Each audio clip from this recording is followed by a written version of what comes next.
കളവിൻ്റെ വേദന. നിരവധി ബാലസാഹിത്യ കൃതികൾ മലയാളത്തിന് നൽകിയ സുമംഗലയുടെ ഒരു രചനയാണ് കളവിൻ്റെ വേദന.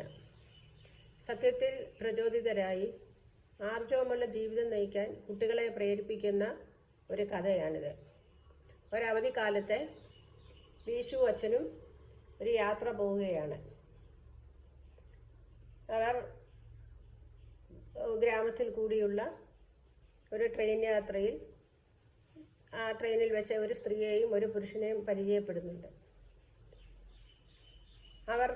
അവരുടെ മധുര സംഭാഷണത്തിൽ മുഴുകി അവർ നൽകിയ മധുരമുള്ള ലഡു കഴിച്ച് അച്ഛനും മകനും ഉറങ്ങി. അച്ഛൻ ഉറങ്ങി എഴുന്നേറ്റപ്പോൾ വീശു, അതായത് അച്ഛൻ്റെ മകൻ, കൂടെയില്ല. അദ്ദേഹം വളരെയധികം അന്വേഷിച്ചു.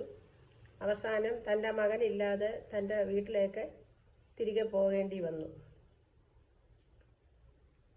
എന്നാൽ വീശു ചെന്നെത്തിയത് മറ്റൊരിടത്താണ്.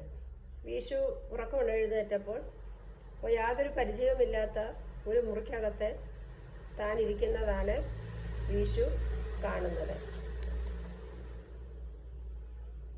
താൻ മോഷ്ടാക്കളുടെ കയ്യിൽ അകപ്പെട്ടിരിക്കുകയാണെന്ന് വളരെ കഴിഞ്ഞാണ് വീശു മനസ്സിലാക്കുന്നത്. അങ്ങനെ ക്രമേണ വീശുവും ആ വലയത്തിൽ പെട്ടുപോവുകയും രക്ഷപ്പെടാൻ നിവൃത്തിയില്ലാതെ അവരുടെ കൂടെ നിന്ന് അവരെ മോഷണത്തിൽ സഹായിക്കേണ്ടിയും വന്നു. അങ്ങനെയുള്ള ഒരു യാത്രയിൽ ഒരു ദിവസം വീശു എത്തിയത് തൻ്റെ സ്വന്തം ഭവനത്തിൽ തന്നെയാണ്. അപ്പോഴേക്കും വർഷങ്ങൾ പിന്നിട്ടിരുന്നു. വീശുവിന് സ്വന്തം ഭവനം തിരിച്ചറിയുന്നതിന് കഴിഞ്ഞില്ല. എങ്കിലും എന്തെയോ ഒരു പരിചയഭാവം ആ വീടും ആ പരിസരവും വീശുവിന് തോന്നിച്ചു. അങ്ങനെ നിശബ്ദമായി ആ ഭവനത്തിനകത്ത് കയറി കഴിഞ്ഞപ്പോൾ ഒരു വൃദ്ധയായ ഒരു സ്ത്രീയും ഒരു പെൺകുട്ടിയും കിടക്കുന്നത് കണ്ടു. പെട്ടെന്ന് തന്നെ തൻ്റെ കയ്യിലുള്ള മയക്കുമരുന്ന് അവരുടെ മുഖത്തേക്ക് ഇട്ടതിന് ശേഷം വീശു അടുത്ത് കണ്ട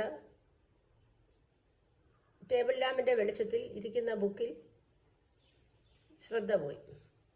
അങ്ങനെ ആ ബുക്ക് താഴെ വീണു. പേരെടുത്ത് നോക്കിയപ്പോൾ ജാഹ്നവി എന്ന പേര് കണ്ടു. പെട്ടെന്നാണത് മനസ്സിലായത് അത് തൻ്റെ വീട് തന്നെയാണ് എന്നുള്ളത്. അപ്പോൾ പെട്ടെന്ന് ആ മുറികളൊക്കെ പരിചയപ്പെട്ടു വന്നു. അങ്ങനെ അച്ഛൻ കിടക്കുന്ന മുറിയിലെത്തുകയും അച്ഛനെ വിളിച്ചുണർത്തി ചെറിയ രീതിയിൽ കാര്യങ്ങൾ പറഞ്ഞതിന് ശേഷം അവിടെ അച്ഛൻ്റെ സഹായത്തോടെ പോലീസിനെ വിളിച്ചു വരുത്തുന്നു. പോലീസിനെ വിളിച്ചു വരുത്തുകയും അവിടെ വെച്ച് തന്നെ അവരെയെല്ലാം അറസ്റ്റ് ചെയ്യുന്ന അനുബന്ധ സംഭവങ്ങളാണ് പിന്നീട് ആ കഥയിൽ കാണുന്നത്. അങ്ങനെ പോലീസ് വരികയും ഇവരെയെല്ലാം തന്നെ അറസ്റ്റ് ചെയ്തുകൊണ്ട് പോവുകയും ചെയ്യുന്നുണ്ട്. എന്നാൽ ഈ കുട്ടിയും അവൻ്റെ 2 കൂട്ടുകാരും കൂടെ ഉണ്ടായിരുന്നു. അവരെ രണ്ടുപേരെയും അവരുടെ പ്രായത്തെ പരിഗണിച്ചും അവർക്ക് പറ്റിയ അബദ്ധം പരിഗണിച്ചും അവരെ പിന്നീട് വെറുതെ വിടുന്നുണ്ട്. എന്നാൽ പിൻകാലത്ത് ആ ദമ്പതികൾ അതിൻ്റെ ശിക്ഷ അനുഭവിക്കുകയും ചെയ്യുന്നുണ്ട്.